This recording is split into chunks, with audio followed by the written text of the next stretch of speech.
Hello, my name is Mordred Viking, and I'd like to welcome you to this stream of Hearts of Iron 4, where we are playing the New Order, Last Days of Europe, and we are playing as Her Majesty's Most Loyal Resistance, or as we are now simply known as the English Transitional Government, because we did win the Civil War. We've booted out the traitors and the collaborators. We have tried everyone that needed to be tried. Stupid clunking noise. And I think we were just about to finish something. Oh, it's the election. Right. Yes, the election is tomorrow. So we have been campaigning for the National Democratic League, the NDL. And we should just about win it, but this has been a pretty close run thing. Always love a game that has Wrexham that's normally limited to Football Manager. Sablin, haha.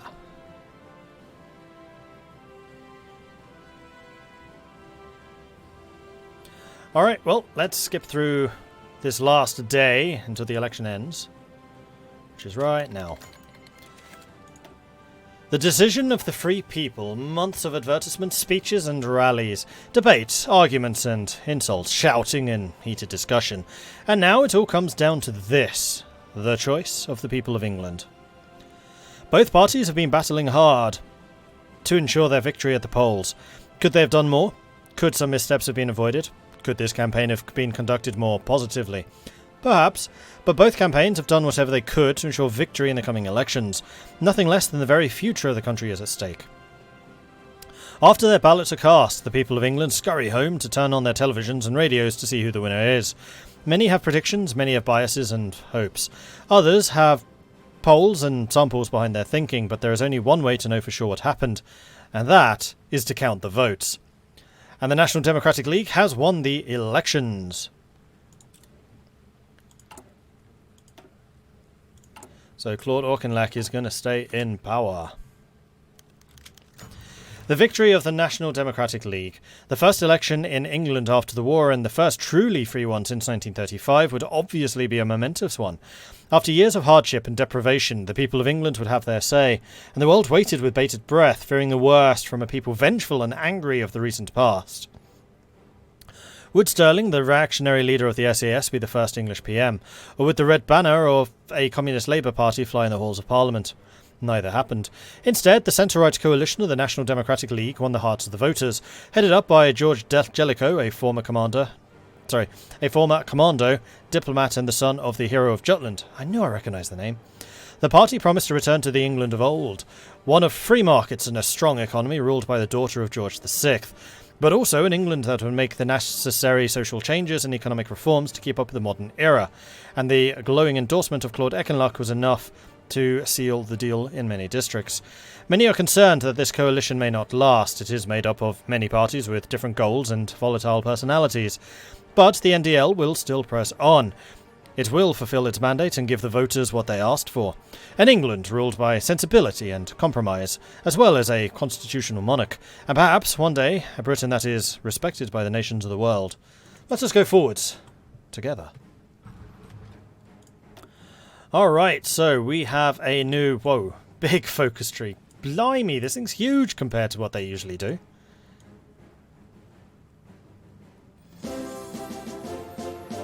Huzzah!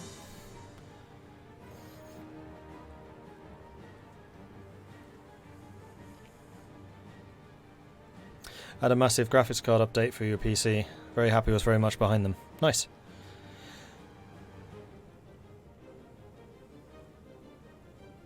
Der Jaeger coming in with a 9-month primary subscription. Thank you very much for the ongoing support there, Jaeger. Very much appreciate that.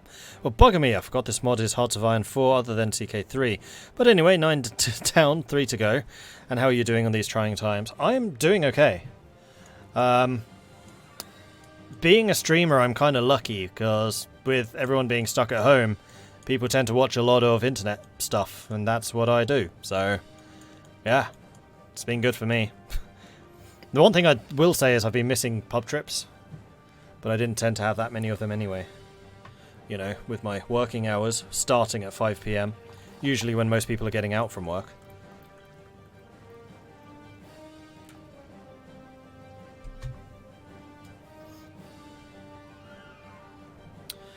Okay, so we can let democracy ring. We can have the Secret Intelligence Service.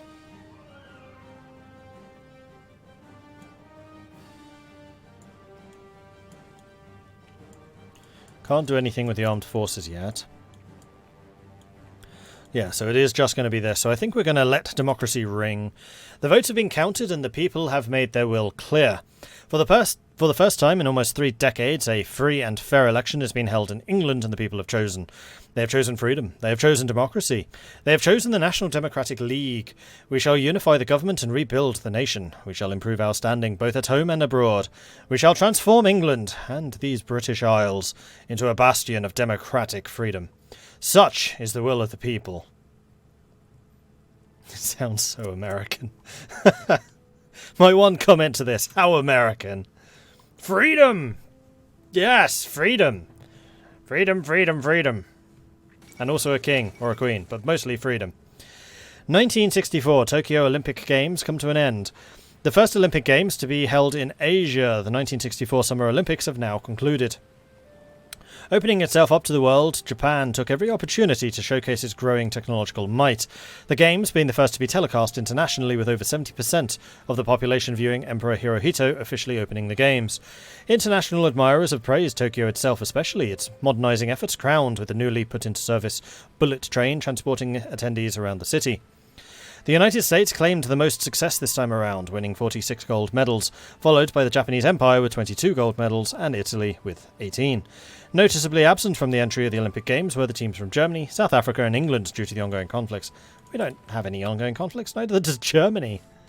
I think South Africa does. Oof, yeah, South Africa does. I think that they may actually lose this time. As they were saying last time, where the sod are the Yankees?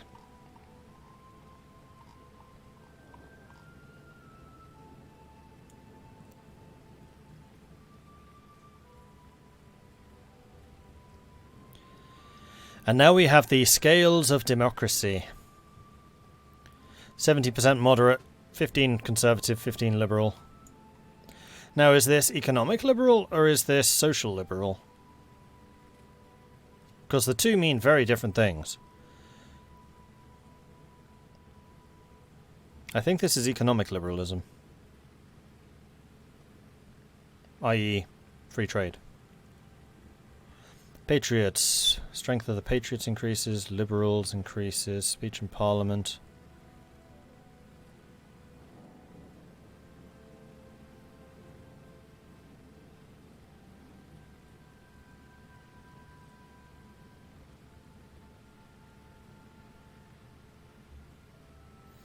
Okay. Well, all of that requires more political power than we have got. Das Großgermanische Reich der Deutschen Nation declared war on the Dutch state. The one who never surrendered. The old man knew the... Oh no, sorry, this is an official bulletin, so I need to read it properly. The old man knew the audience listening to his address was entranced. That was what he hoped for. His mind had the occasional fears on the flight from Canada that was not well respected here, that his beloved country had written him off as a miserable failure. But upon landing, the mood was anything but, and, as he visited the House of Commons for what he knew was his last time, he knew that this would be the grandest triumph in the sight of many great ones. He continued, "We lay prostrate a year ago, and to many countries it seemed that our account was closed, we were finished. All this tradition of ours, our arts, our history, were gone and finished, liquidated. Very different is the mood today. England, other nations thought, had drawn a sponge across her slate, but instead our country stood in the gap. There was no flinching and no thought of giving in. And by what seemed almost a miracle to those outside of these islands, though we ourselves never doubted it, we now find the invader with all of his treachery and greed lies subdued. For everyone, here's the lesson. Never give in." His voice raised as he reached the crescendo of the speech. "Never, never, never, in nothing, great or small, large or petty, never give in. Accept to the convictions of honour and good sense. Never yield to force, never yield to the apparently overwhelming might of the enemy. These past months have been catastrophic events throughout the world, but these have been the greatest months our country has ever lived, and we must thank God we've been allowed to play our part in making these days memorable in the history of our race. Closing, he announced, "Advance Britannia, long live the cause of freedom, God save the Queen," and the chamber exploded into rapturous applause. The old man's legacy is secured. Was that Churchill? I'm guessing that was Churchill.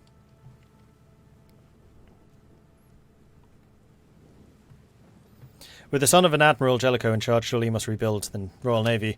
I am fairly sure that such things can be done. Right, so we still have a huge amount of debt. Civilian spending we are actually boosting right now, because we are making a surplus. Hey, we have positive growth. I think that's the first time we've had positive growth. And in fact, we have 3 civilian factories, speaking of positive growth. More civilian factories? Or more infrastructure? I think possibly a bit more infrastructure. Let's get the south built up. Actually, no, let's not. Let's get Lancashire built up.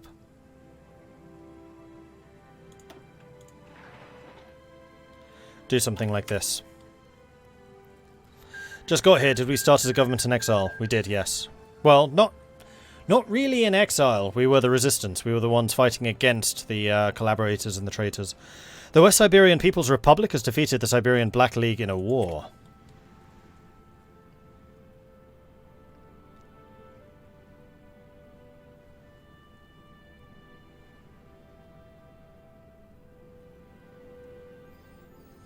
But I don't know who that was. Because it wasn't the Black Army and it wasn't either of these.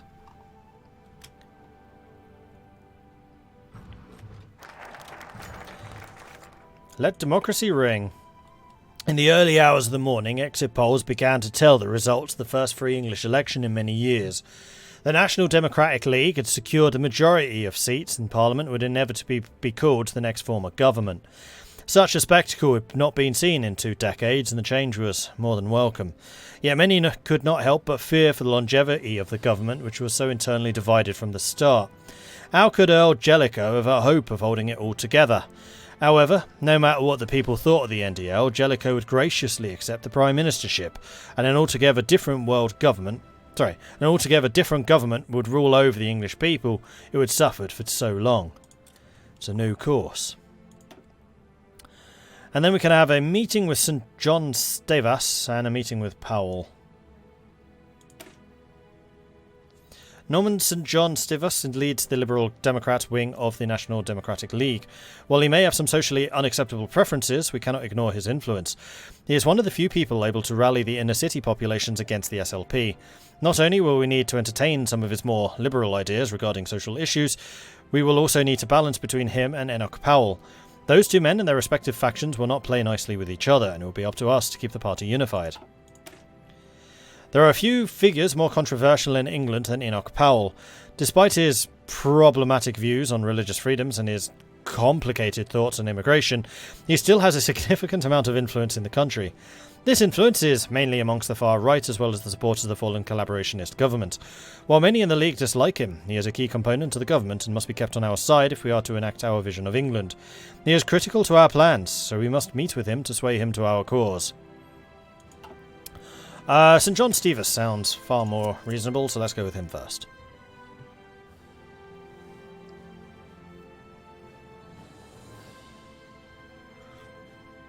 Hey Fred. Siberian Black League is Omsk. Aha. That still doesn't narrow down where they actually are.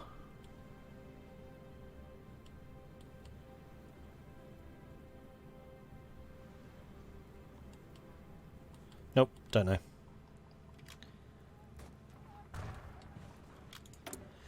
And now we do have some decisions, or some political power available. Huzzah! Send Stevas on a trip to America will cost us 50 political power. The strength of the weeks increases, and this state will experience a medium increase in the economic output of domestic jobs. I mean, that does sound good.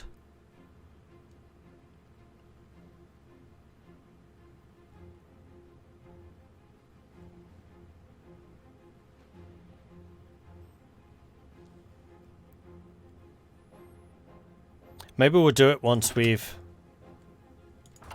actually met with him.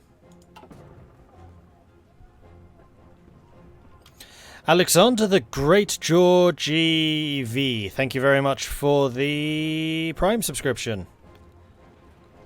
Alexander the Great Georgiev? I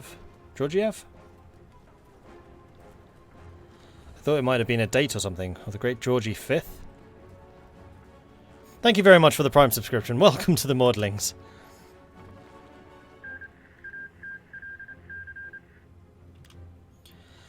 Das Großdeutschmannische Reich der Deutschen Nation declared and their allies have defeated the Netherlands. Boo.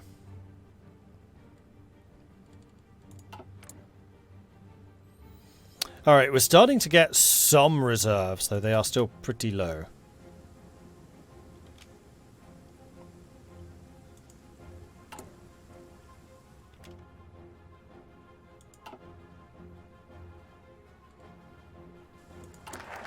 And there it is.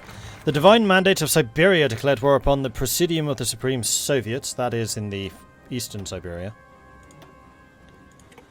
Jellicoe was glad to see St. John Stavis arrive at his prime ministerial office so promptly, for he did not wish to wait long to tell him the good news. Stavis was to become the Minister of Foreign Affairs, a position that Jellicoe knew would suit the man well. The leader of the Whig Party was indeed pleased with his new position, and he was aware that there was much work to be done in this field. Before he left, Stevens turned to Jellicoe and asked what position Eunuch Powell will be getting. Minister of Security, I'm afraid. Best keep the man where he will be the happiest for now. Keep your friends close. So we get Norman St. John Stevens as the Foreign Minister, which gives us more political power. Increased enemy subversive activities. However, trade deals I think are going to become easier. Okay. Let's meet with Powell then. And let's also send Stevens to America, as that is what he does.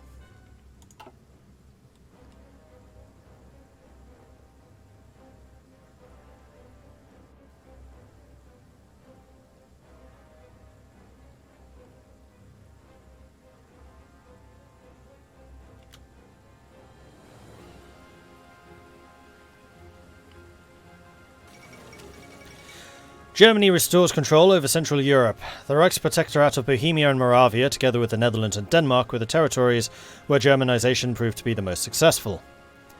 When Germany fractured, these territories entered a state of political upheaval, but in the end, lands this close to the beating heart of the Reich couldn't be allowed to become a potential threat. As such, there was no surprise when the new government in Germania decided to quickly move in and seize back such important provinces, especially the Netherlands with their trade ports, and Bohemia with its industrial core. With friendly governments in Copenhagen and Amsterdam, the total annexation of the Reichsprotectorate, the new Führer has secured control over Central Europe. It was to be expected. The Republic of Pavlodar was defeated, the Kazakh Soviet Socialist Republic, in a war.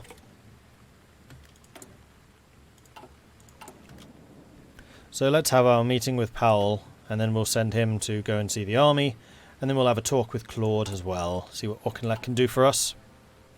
Borman won, yeah, unfortunately.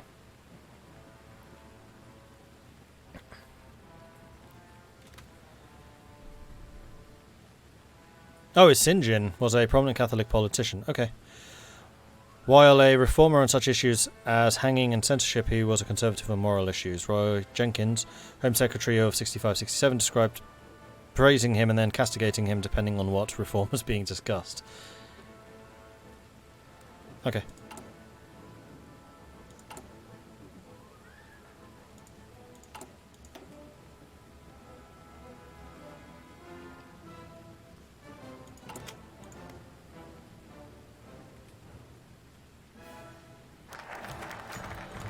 The Prime Minister's meeting with Enoch Powell was a lot more formal than he would have liked.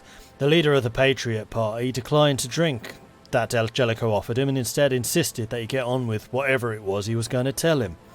I've decided upon giving you the position of the Minister of National Security.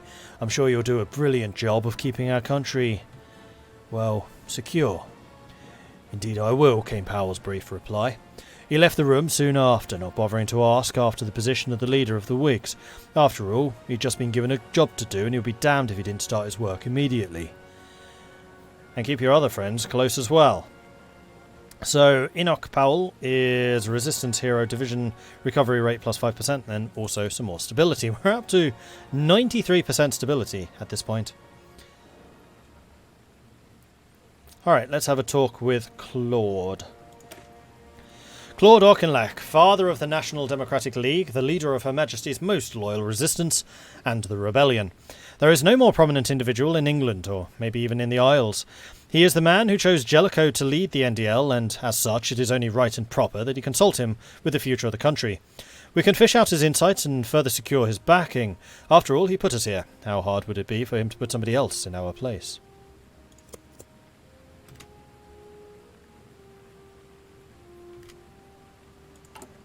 Are they still campaigning? No.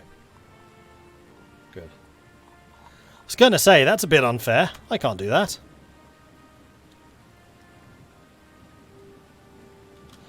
Alright, so we can send Powell to watch the military now if we wanted to. Which will strengthen the Patriots. Army's military loyalty will slightly increase.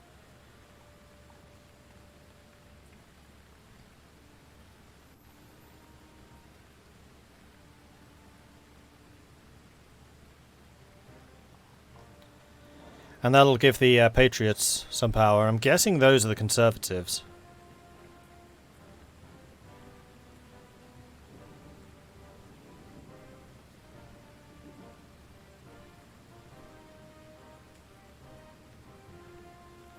Any idea what nations I'll play once this campaign is concluded?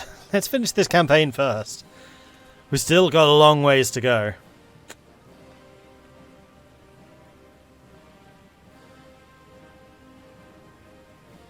Remembering the Civil War will give us stability and also more Democrat power.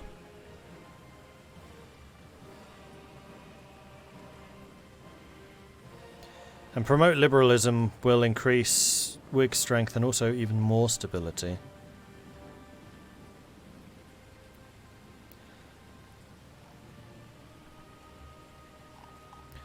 Struggling a little bit to see exactly who is who on this. NDL is a balancing act. The right-wing English Patriots and the left-wing New Whig parties both command significant influence within the NDL. If one of these organisations gets more than 40% influence, the other one will raise alarms. If this influence grows to 40%, disaster and defection will occur.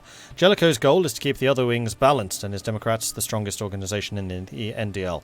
Okay, so we want to keep the moderates in power. So if we need to increase the Democrats, we can, with stuff like this. So let's remember the Civil War. Let's boost our stability up to 96, and then also give the Democrats a bit of a boost. Reduce the power of these two.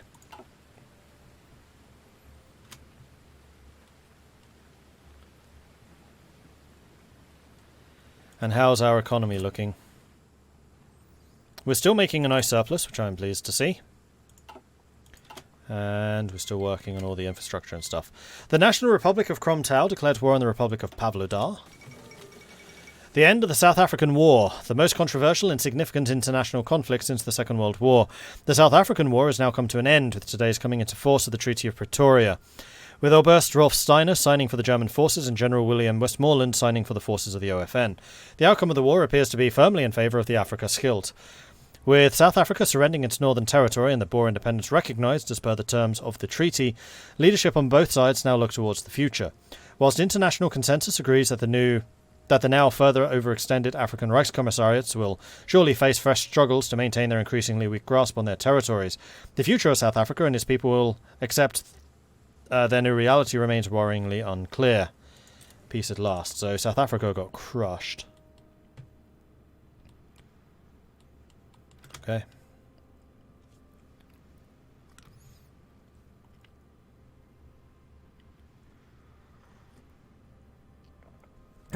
Stability is already high. Yeah, I know, but that's one of the main ways of increasing the Democrats. Oh no, we can do it with speech in Parliament.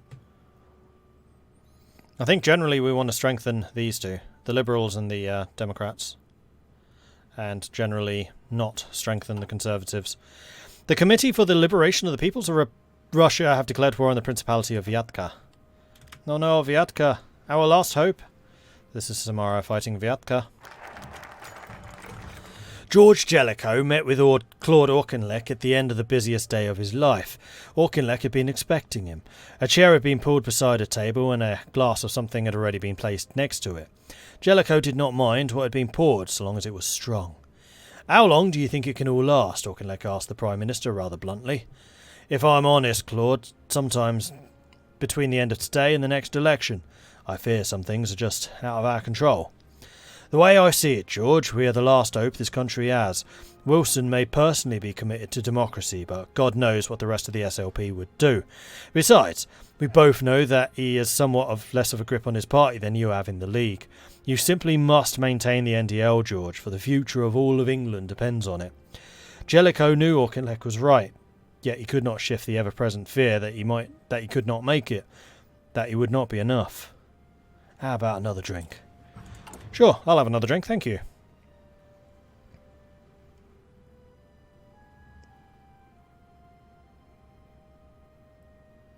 Well, at the moment, I don't think I need to really play with these, because currently the Democrats are easily in power. So we could do God Save the Queen, which I imagine brings Elizabeth back in. And then we can start on the task of rebuilding the economy. So what I'm thinking is we'll rebuild the economy, then probably do some of the Secret Service stuff. And then we'll move on from there. The time has now come for Elizabeth Windsor to take the crown. The return of the Queen should be a momentous, joyous occasion, but it is marred by a pallid cloud. A question still hangs thick over the coronation. What is to be done about the collaborator, the puppet? Huzzah! What is to be done about the traitor king? What is to be done about Edward VIII? There are many in the country and the party with differing views and opinions on this matter. Only once this question has been answered can she be crowned Elizabeth II, Queen of England. Das Schuttenheim, thank you very much for the Twitch Prime subscription. Welcome to the Maudlings. Good to have you with us. Thank you.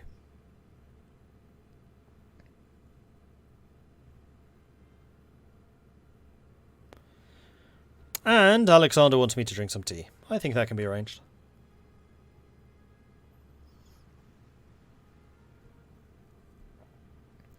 Nobody ever says God spend the Queen, even in economic downturns. Very good.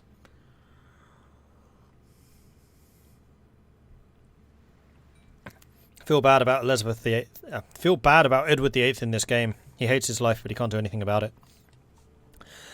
True. I mean, quite honestly, I'll probably just say, hey, do you want to abdicate? And if he goes, yeah, then be like, alright, cool.